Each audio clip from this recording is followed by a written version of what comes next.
पिछले एक हफ्ते में 11 ज़लज़लों के झटकों के बाद माहिरीन का कहना है कि जम्मू ज़िले में एक बड़ा ज़लज़ला आने का खतरा है और इसी सिलसिले में माहिरीन ने लोगों को एहतियाती तदाबीर इख्तियार करने को भी कहा है।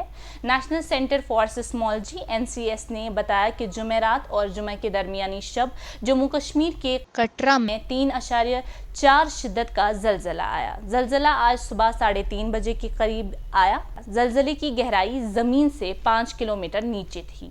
नाज़रीन, आपको ये बताएं कि इस हफ्ते में 10 ज़लज़ले के झटके महसूस हुए। बिलखुसूस जम्मू डिवीज़न के उधमपुर, डोडा, किश्तवाड़ ज़िलों के कुछ इलाकों में ज़लज़ले महसूस किए गए, जिसको देखते हुए माहिरीन ने अब वार्निंग भी दे दी है।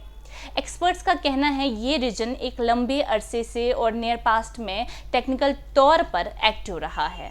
उनका कहना है कि इस तरह के मजीद झटके आने के इम्कान हैं और मुस्तकबिल करीब में किसी भी वक्त इससे बड़ा झटका आने के इम्कान है। ताहम इलाके के लोगों को एहतियाती तदाबीर इख्तियार करने की ज़रूरत है और इसके अलावा क्या करना चाहिए और क्या नहीं, उनके बारे में भी मालूमात जानना बेहद ज़रूरी है। इसके साथ साथ माहिरीन ने इमारतों की तामीर और इस तरह के ढांचों के मकाम के बारे में बेदारी को इंतहाई अहमियत का हामिल करार दिया। नाजरीन, आमतौर पर बड़े झटके से पहले छोटे झटके तसलसल में होते हैं। 5.7 की शिद्दत का आखिरी बड़ा ज़लज़ला 2013 में आया था। इससे पहले 1962 में इस रीजन में 6.2 शिद्दत का ज़लज़ला आया था। मज़ीद आपको ये भी बताएं कि माहिरीन के मुताबिक एक ही हफ्ते में 11 ज़लज़लों के झटके आना तशवीशनाक है। अक्टूबर 2005 में 7.3 शिद्दत के ज़लज़ले ने लाइन ऑफ कंट्रोल LOC के दोनों तरफ 73,000 से ज़्यादा अफराद और लाखों अफराद को बेघर कर दिया। आपको ये बताते चले कि ये 1935 के बाद से जनूबी एशिया का सबसे मुहल्लिक ज़लज़ला था। नाजरीन, इसी ज़िम्मन में हम बात कर रहे हैं प्रोफेसर GM भट्ट साहब से, जिन्होंने पूरी ज़िंदगी ज्योग्राफी पढ़ाई है और खुद भी पढ़ी है। सर, आपका बहुत शुक्रिया हमें अपना टाइम देने के लिए। शुक्रिया आपका भी। सबसे पहले आपसे एक सवाल रहेगा, जो पिछले एक हफ्ते से हम देख रहे हैं ज़लज़लों के झटके आए, क्या वजूहात रह सकती है? देखिए, जैसे आपको मालूम है कि जम्मू एंड कश्मीर स्टेट जो है ये नॉर्थ वेस्ट हिमालय में पड़ता है और हिमालय जो है स्टिल एक्टिव है। हुँ, वर्ल्ड का ये यंगेस्ट माउंटेन बेल्ट है जो कि अभी भी राइज कर रहा है। जो एक्टिविटी है, एक टेक्टोनिक एक्टिविटी है, वो कंटिन्यूअसली ऑन है।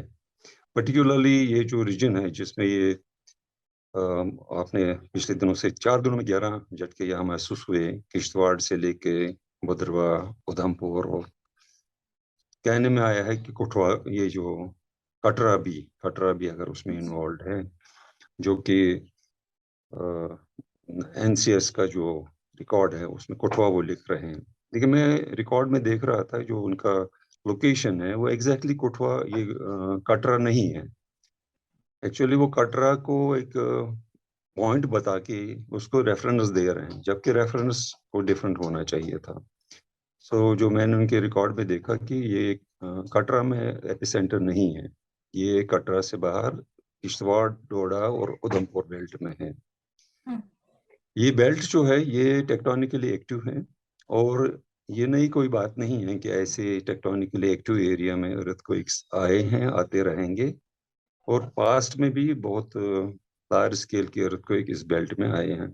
अगर आपको याद होगा 2013 में इसी बेल्ट में जंगलवार के एरिया में किश्तवाड़ में तो 2 मेन झटके हुए थे, एक अप्रैल में, 1 अप्रैल को, और उसके बाद अगस्त में, जिनकी शिद्दत 5.7 और 5.4 था। हुँ। तो छोटे मोटे उसके बाद ये इसमें चलते रहते हैं, लेकिन एक जो पिछले 4 दिनों में कंटिन्यूअसली ये 4 झटके, ये 11 झटके महसूस किए गए इसमें, और इसका जो रीजनल एक्सटेंट है वो थोड़ा सा ब्रॉड हो गया। किश्तवाड़, भद्रवाह, डोडा और उधमपुर तक अगर इसको मानेंगे तो ये थोड़ा सा लगता है कि ऐसे कि टेक्टोनिक एक्टिविटी जो है इसमें बढ़ रही है, थोड़ा सा ये एक्सटेंड हो रहा है एरिया। तो नई बात नहीं है इस एरिया के लिए, ये प्रोन है एक टेक्टोनिक एक्टिविटीज के, जिसकी वजह से इस एरिया में भूचाल आ रहे हैं और आते भी रहेंगे। ये जो झटके आ रहे हैं, क्या-क्या खतरा रह सकता है इनकी वजह से? देखिए, आपको आइडिया है कि ये छोटे-छोटे हैं झटके, 4.1 है, 4.2 है, कुछ इसके आसपास के हैं ये।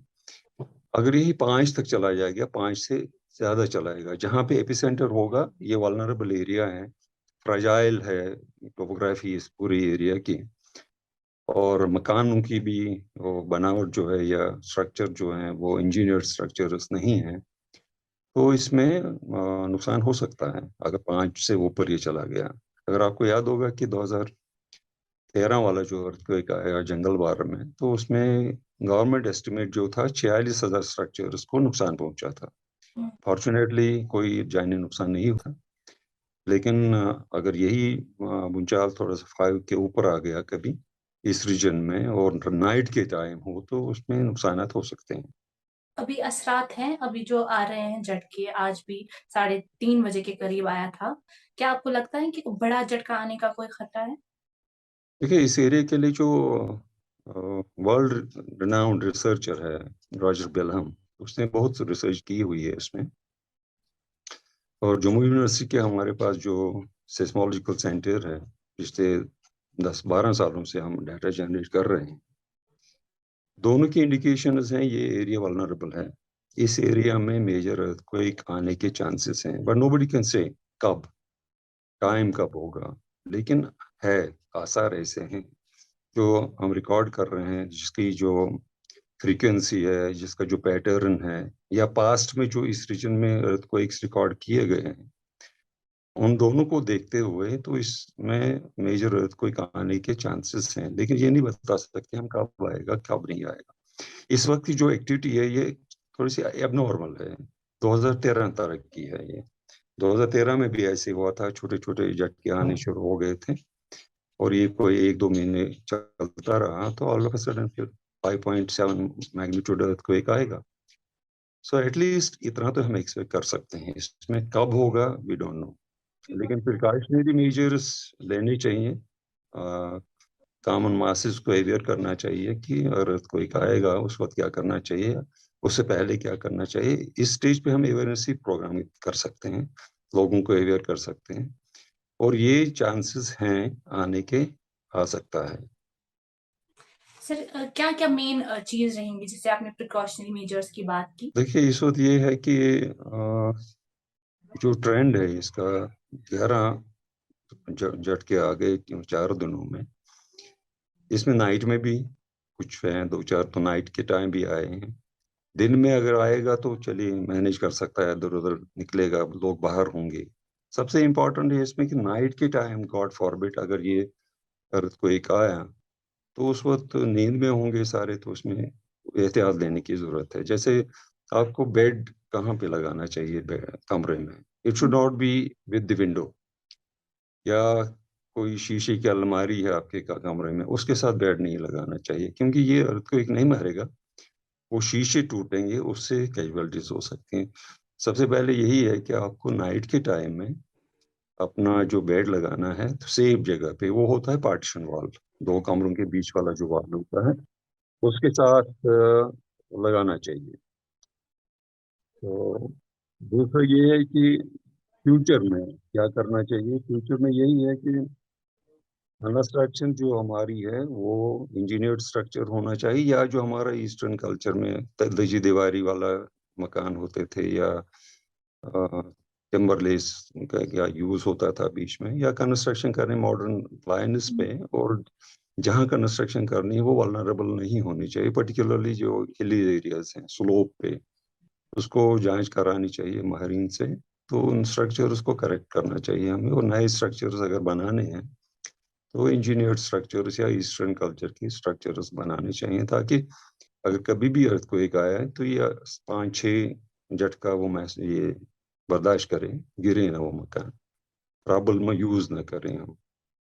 तो ये अवेयरनेस आनी चाहिए लोगों में। बाकी गवर्नमेंट की तरफ से यही है कि जो बिल्डिंग कोड्स हैं उनको एनफोर्स करें। जो जम्मू कश्मीर के लिए बने हुए हैं building codes, but nobody is following them, और गवर्नमेंट भी इसमें कोई सीरियसली नहीं लेती है, जहाँ बनते हैं बनाए जा रहे हैं। जब इस तरह की नागानी आफत आ जाती हैं तो फिर बस रिलीफ के पीछे लग जाते हैं।